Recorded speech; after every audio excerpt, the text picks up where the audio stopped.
नमस्कार, Facebook live में आपका स्वागत है। और चित्रकूट की सबसे बड़ी खबर सामने आ रही है। नगर निकाय से जुड़ी ये एक बड़ी खबर है जो कि भारतीय जनता पार्टी की खेमे से आ रही है और इसीलिए इस समय चित्रकूट समाचार में मैं लाइव हुआ हूं कि आपको जानकारी दे दूं बड़ी खबर क्या है, इस बड़ी खबर के मायने क्या है, इस सब पे बात करना बेहद जरूरी है।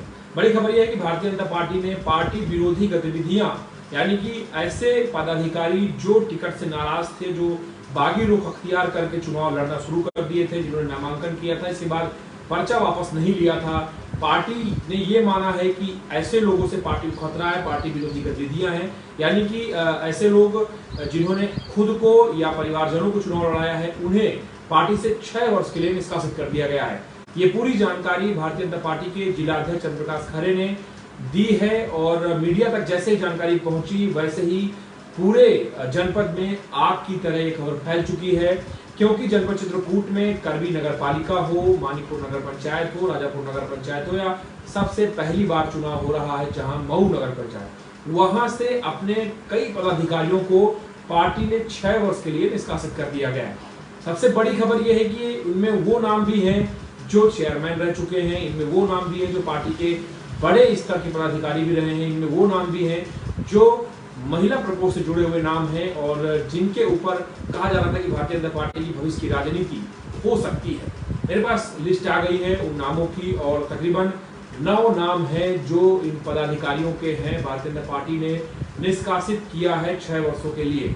और उसमें लिखा यह है कि जो पार्टी के जो प्रदेश अध्यक्ष हैं भूपेंद्र चौधरी, उनके निर्देशानुसार नगर निकाय चुनाव 2023 में पार्टी के अधिकृत उम्मीदवारों के विरोध में स्वयं या परिवारजनों को जो चुनाव लड़ा रहे हैं, निम्न पदाधिकारियों को पार्टी से 6 वर्ष के लिए निष्कासित किया गया है, जिनमें पहला नाम श्रीमती उषा भारती और कोष्टक में लिखा हुआ टीटी, यानी कि इनके हस्बैंड जो हैं वो भारतीय रेल में नौकरी करते हैं और इनका जो पद था वो मानिकपुर मंडल महामंत्री महिला मोर्चा अचवारा का पद था, जिन्हें निष्कासित किया गया। इनके बारे में आपको बता दूं कि इन्हें टिकट न मिलने के बाद इन्होंने बागी रुख अख्तियार करते हुए चुनाव लड़ा है और जो पर्चा दाखिल किया चेयरमैन पद के लिए किया। एक बार चेयरमैन रह भी चुकी है मानिकपुर की। दूसरा नाम है श्रीमती गायत्री कोल का, जो कि जिला मंत्री महिला मोर्चा चित्रकूट की हैं। इन्होंने भी पार्टी के टिकट न मिलने के बाद यह कहते हुए नामांकन दाखिल किया और चुनाव लड़ रही है कि उनमें क्या कमी थी कि एक कार्यकर्ता की मां को टिकट दिया गया लेकिन सीधे तौर पर कार्यकर्ता को नहीं दिया गया। ऐसे आरोप उन्होंने पार्टी पदाधिकारियों पर लगाए थे और इसे छुप होकर उन्होंने चुनाव लड़ा और निष्कासन में दूसरा नाम इनका भी है। तीसरा नाम है श्रीमती आदर्श मनोज द्विवेदी, पूर्व चेयरमैन राजापुर। ये एक बड़ा नाम है क्योंकि भारतीय जनता पार्टी के लिए राजापुर में निर्दलीय उम्मीदवार के तौर पर पिछली बार चुनाव जीतने वाले आदर्श मनोज द्विवेदी, जो कि मनोज द्विवेदी है, मनोज द्विवेदी की जो धर्मपत्नी है वो, इनका आदर्श नाम है, आदर्श मनोज द्विवेदी एक पूरा नाम है और इन्हें भी पार्टी से निष्कासित किया गया है। ये भी टिकट न मिलने के बाद राजापुर में बतौर निर्दलीय चुनाव लड़ रहे हैं और इन्हें भी बागी रुख अख्तियार करने के कारण पार्टी ने 6 वर्ष के लिए निष्कासित कर दिया है। कल जब डिबेट हो रही थी तो मनोज द्विवेदी खुलकर बोल रहे थे और उन्होंने कहा था कि मेरे ब्लड में भारतीय जनता पार्टी है, योगी मोदी जी अच्छा काम कर रहे हैं। ब्लड में भाजपा कहने के बाद कि मेरे ब्लड में भाजपा है, ये कहने के बाद भी भाजपा ने नहीं माना है कि वो पार्टी हित में काम कर रहा है और इसलिए उन्हें निकाल दिया गया। तो ऐसे में बड़ा विषय ये होगा कि आखिर इन निष्कासन का परिणाम क्या होगा। इन निष्कासन जो हुए हैं, जो पार्टी पदाधिकारियों ने जारी किया है, इस निष्कासन में जो नाम है ये क्या रोल अदा करेंगे, क्योंकि अब ये भी फ्री हैंड हो सकते हैं। बहुत सारे ऐसे पदाधिकारी भी थे जो बागी रुख अख्तियार किए हुए थे, जो खुलकर विरोध नहीं कर रहे थे, लेकिन इन निष्कासन की लिस्ट आने के बाद क्या उनका रुख अख्तियार होगा पार्टी के विरोध में। इसमें चौथा नाम आ रहा है सुनील मिश्रा का, जो कि कार्यकर्ता है राजापुर के और वो भी चुनाव लड़ रहे हैं, तार ठोके हुए निर्दलीय तौर पर, पार्टी ने उन्हें भी निष्कासित किया है। प्रमोद द्विवेदी संयोजक हैं सहकारिता प्रकोष्ठ चित्रकूट के, ये भी एक बड़ा नाम है राजापुर से और उन्हें भी यहाँ कह सकते हैं कि निष्कासित किया गया है पार्टी से। और इसके बाद 5वां नाम संदीप त्रिपाठी का है, मंडल उपाध्यक्ष मऊ। जब हम कल डिबेट कर रहे थे मऊ में तो संदीप त्रिपाठी खुलकर बोल रहे थे कि पार्टी की 1 दशक तक सेवा करने के बाद और जन समस्याओं पे लगातार लड़ाई करने के बाद उन्हें पार्टी ने टिकट नहीं दिया और वो जनता के लिए मैदान में है, ऐसा उन्होंने कहा था। और खुलकर ये आरोप लगाया था भाजपा प्रत्याशी पर कि हमारे कार्यकर्ताओं को धमकाने का प्रयास हो रहा है और उनकी सीधी लड़ाई भारतीय जनता पार्टी के प्रत्याशी से है, वो लड़कर साबित करेंगे। कहीं ना कहीं जो इनडायरेक्टली बात सामने आई उससे था कि कहीं ना कहीं वो साबित करेंगे फैसला गलत है टिकट वितरण का। ऐसे में उन्हें भी निष्कासित किया गया है। और 7वां नाम जितेंद्र त्रिपाठी का है, जो कि मंडल कोषाध्यक्ष है मऊ के।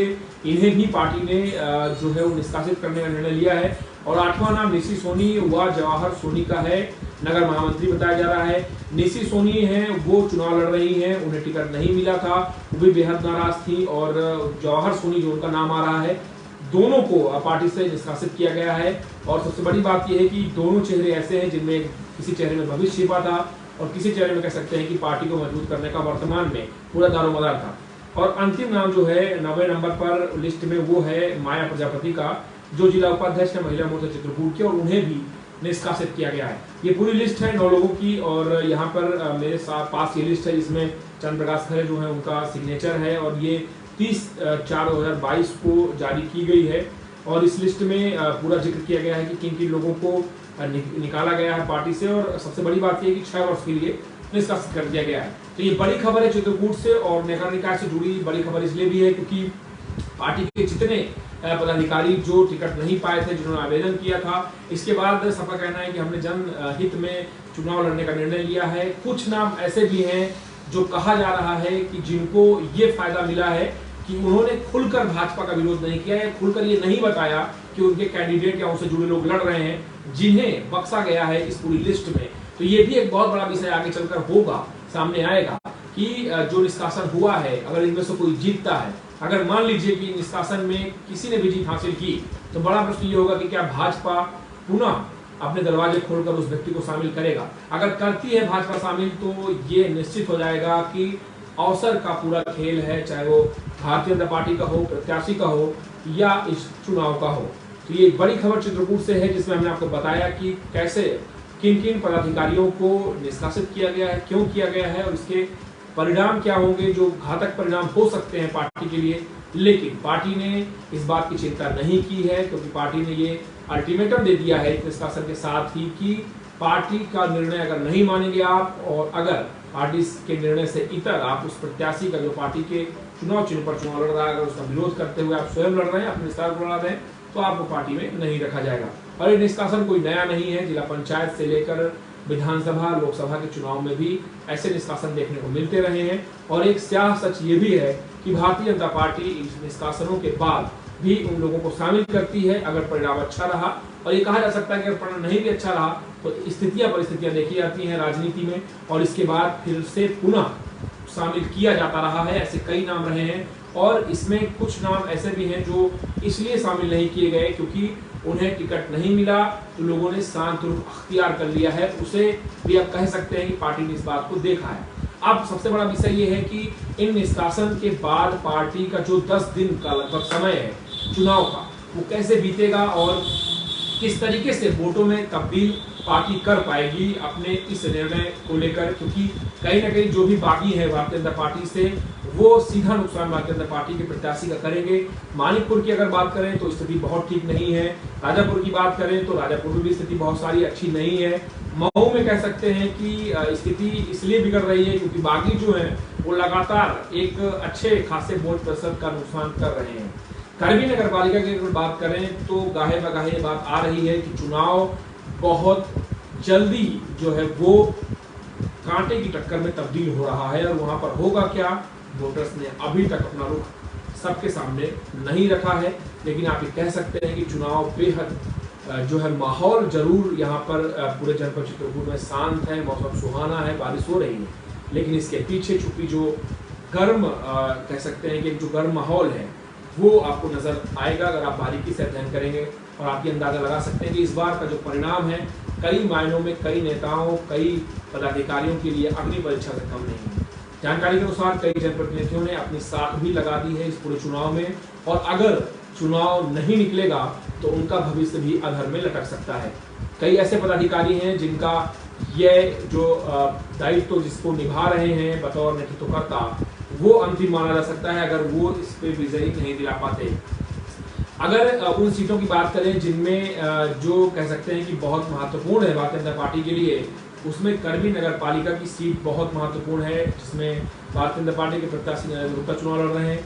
राजापुर की सीट इसलिए महत्वपूर्ण हो गई है क्योंकि पूरा चुनाव जो भारतीय जनता पार्टी के 2 धड़ हैं उनमें सिमटता नजर आ रहा है और ये आरोप भी लग रहा है कि पार्टी के अंदर खाने सब कुछ ठीक नहीं चल रहा। मऊ की बात करें तो मऊ में ये कहा जा रहा है कि पार्टी प्रत्याशी ऐसे व्यक्ति को बनाया गया है कि पूरे इस कह सकते हैं कि महाभारत में अकेला अभिमन्यु नजर आ रहा है, जिसके पीछे कोई नजर नहीं आ रहा। ऐसे में देखना होगा कि आगे होगा क्या। मानिकपुर की अगर बात करें तो सीट अनुसूचित महिला है और यहाँ पर कई ऐसे प्रत्याशी हैं जो आजमाइश कर रहे हैं। सूत्रों की माने तो यहाँ पर एक ऐसा माहौल बन रहा है धीरे धीरे, जिसमें ये पता लगाना पाना मुश्किल है कि कौन सा कैंडिडेट जीतेगा। लेकिन लोग ये भी कह रहे हैं कि भारतीय जनता पार्टी की स्थिति जो है वो मानिकपुर में बेहद कमजोर है। उसका कारण ये है कि यहाँ पर जो टिकट वितरण हुआ है उससे जो बागी हैं वो नाखुश हैं, और ऐसा ही कुछ करबी में है जहां